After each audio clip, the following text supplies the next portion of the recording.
Hi friends, welcome to my YouTube channel Orissa అత్త తెలంగాణ కోడలు. ఈరోజు నేను మా ఇంట్లో ఉప్మా చేస్తున్నాను. ముందుగా ఒక కడాయి పెట్టుకొని కడాయి వేడైన తర్వాత 2 పావుల వరకు ఆయిల్ వేసుకోవాలి. ఆయిల్ కొంచెం వేడైన తర్వాత ఉప్మా రవ్వని నేను ఒక 1/2 కేజీ వరకు తీసుకుంటున్నాను. క్వాంటిటీ అయితే ఏ గ్లాస్తో చెప్పట్లేదు, ఎందుకంటే ప్యాకెట్ కేజీది తీసుకున్నాం, దాంట్లో సగం వరకు వేసుకుంటున్నాను. కొంచెం ఆయిల్లో ఫ్రై చేసుకోవాలి ఉప్మా రవ్వను. అది ఉడికినప్పుడు అతుక్కోకుండా ఉంటుంది. ఇలా ఫ్రై చేస్తే టేస్ట్ కూడా బాగుంటుంది.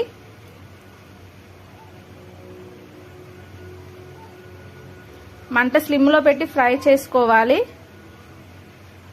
మనకు ఫ్రై అయిందని ఎలా తెలుస్తుందంటే మంచి స్మెల్ వస్తుంది,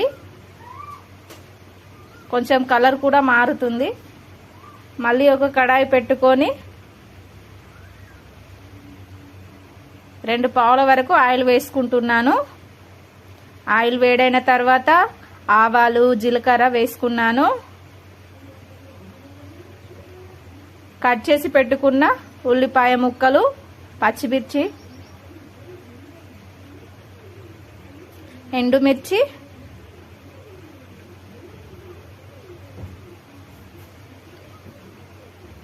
పల్లీలు,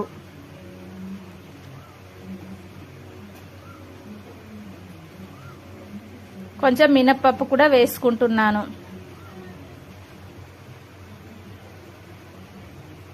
కొంచెం కరివేపాకు కూడా వేసుకోవాలి. అన్ని వేసుకున్న తర్వాత ఒకసారి మంచిగా కలుపుకోవాలి.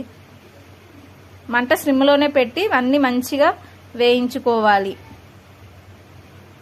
తర్వాత ఒక 2 గ్లాసుల వరకు వాటర్ వేసుకుంటున్నాను.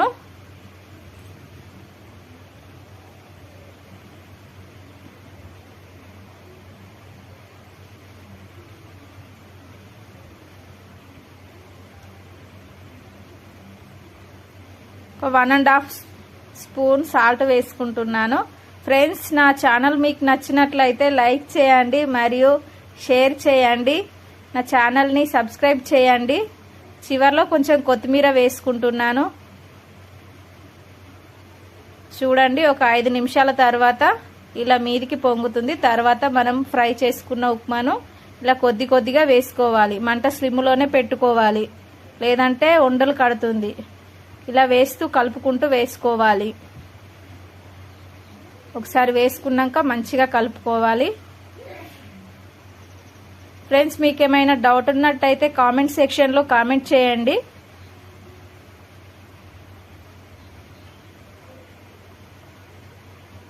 ఇలా ఒకసారి మంచిగా కలుపుకొని ఒక 5 నిమిషాల వరకు స్లిమ్లో పెట్టి మూత పెట్టుకోవాలి. Upma ready friends.